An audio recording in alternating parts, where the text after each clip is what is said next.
The Red Rag Riddle. Chapter 11. The Parade and the Wire. Celebrating the founding of Highland City, people swarmed everywhere, in the streets and all around the craft tables, snack booths and art exhibits.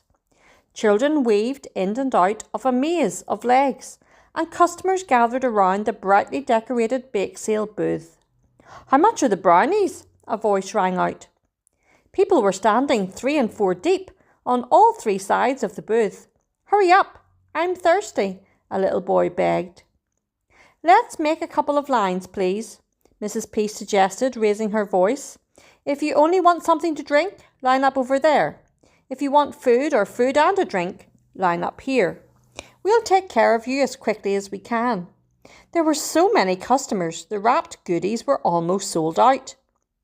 Far down the street, a brass band began to play. The sounds of whistling flutes, tooting horns and crashing cymbals filled the air. Puffy-haired clowns dressed in dotted suits and oversized shoes cleared the street for the coming band. One happy clown let a fellow smell a blue plastic flower ring he held, but when the little boy sniffed, the flower squirted water in his face. The boy squealed and clapped his hands. He wanted to do it again, but the clown was already moving on to spot his next target. Miriam and Sandy stood on the sturdy ice chest so they could see. Mrs. McMurcy steadied Becky on a wobbly chair. Band members dressed in navy blue and white uniforms came first, stepping high as they marched in long straight lines. Behind them, the mayor of Highland City waved and zigzagged back and forth in a shiny red sports car. Next came the teddy bear parade. Children tugged wagon loads of stuffed animals past the sea of faces. Streamers twisted and twirled in the breeze. A barrel train chugged from behind in figure 8s. Purple, green, red, yellow, blue. Each barrel was a different colour and seated 2 children, and sometimes a doll. The conductor blew his old brass whistle as he came to the end of each block. "Oh, look!" Becky cried. "I want to ride. May I, Mummy? May I?" All eyes were fixed on the parade because next came the floats. People all over were taking pictures of this band, of that car, of those children. One man, dressed as a clown, pulled a camera out of a bright red scarf and began taking pictures of the bake sale booth. When a small boy tugged his sleeve to shake his hand, the clown decided he had taken enough pictures and slipped the camera back into his suit. The first float had a banner that read, "Changing the world one child at a time." A huge globe, painted blue, green and brown like earth, rested in the centre of the float. The words, "School of Tomorrow," sparkled in shimmering gold letters around the bottom edges of the float. Hapford sat in an office and pretended to work in a pace.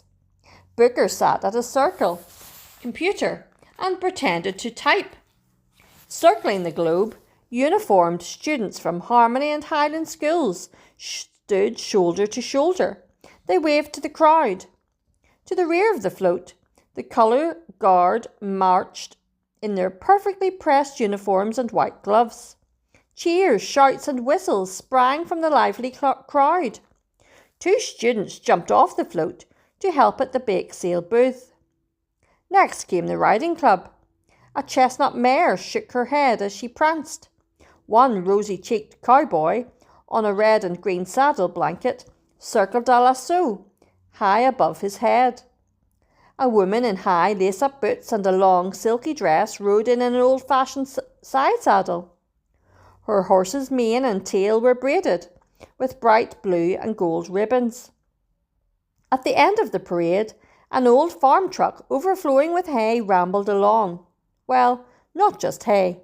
Tiny heads, with hair full of grass and bits of straw, bobbed up and down. The children hiding in the hay popped up and down as they threw handfuls of candy to scrambling children waiting eagerly on the sides of the street. As quickly as the parade had come, it was over. Without warning, a harsh, high-pitched voice tore through the contented chatter that followed the parade. "Hey, you cheated me! You didn't give me enough change!" Mrs. Peace turned toward a surprised and confused Miriam. "What seems to be the problem?" Mrs. Peace asked as she stepped up behind Miriam. "She didn't give me enough change," the angry woman scolded, pointing at Miriam. Her loud voice was attracting much attention. "I did give her the right change, Mother. I was really careful. Honest I was." Miriam's nose tingled and her vision blurred as tears formed in the corners of her eyes. She didn't want anyone to think she was too young or too careless to be handling money. "How much change did she give you?" Mrs. Peace asked.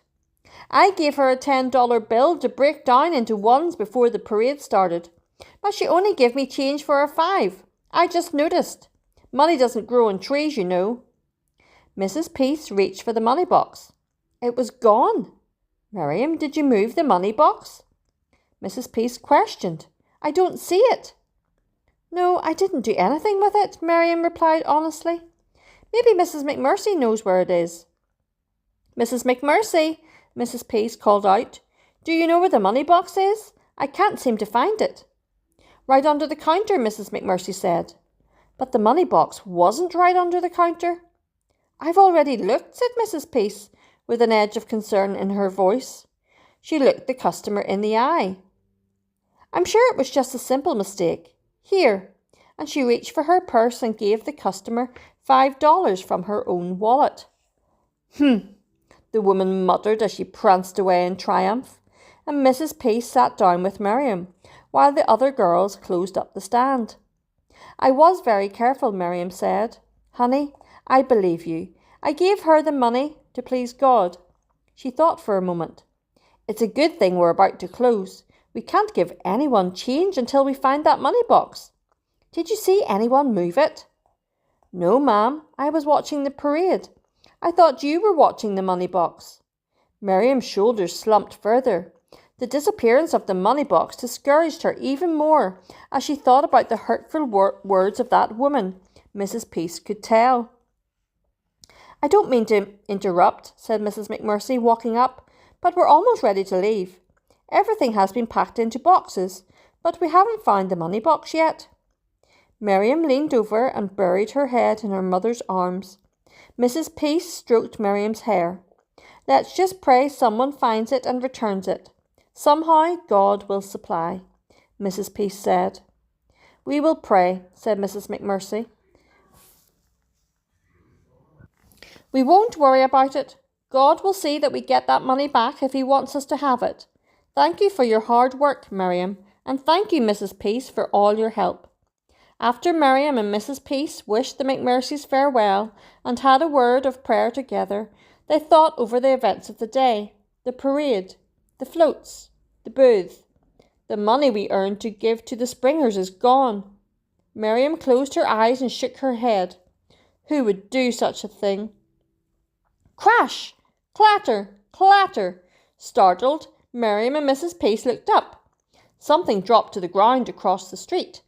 Mrs. Peace noticed something slipping across the pavement. "It's not an extension cord. Why, it's a wire. It looks like a microphone wire," she exclaimed under her breath. Looking toward the thin wire, they could see only a pair of legs behind a parked car. Someone was trying to pull back the wire. Whoever it was had squatted down low as he tried somewhat unsuccessfully not to be seen. He gave the wire a few more jerks and managed to yank it out of sight. Dismayed by his own carelessness, the man stood and rushed away through the crowd. "There he is! That's him!" Miriam cried. "The man with the red rag. He has clown makeup smeared on his face." She wanted to go after him, but her mother held her back. The man hurriedly covered a small tape recorder to hide it from view. He stuffed it into a white paper sack out of which hung part of a clown suit. "I think he's the one who took our money box," she cried. "It's okay, Miriam," said Mrs. Peace. "Settle down." "No, it's not okay," Miriam thought, trying desperately to remain self-controlled. Once the man disappeared, Mrs. Peace got up from her chair and walked cautiously toward the parked car a few yards away. She stooped down and picked up something square and black. "Aha," Mrs. Peace remarked. "We have him now. Finally, a piece of evidence." "What is it, Mother?" asked Miriam. "A mini cassette." "I didn't even see it," Miriam gasped. "Let's play it, Mum." "Not now, dear. We're going to take it home to your father."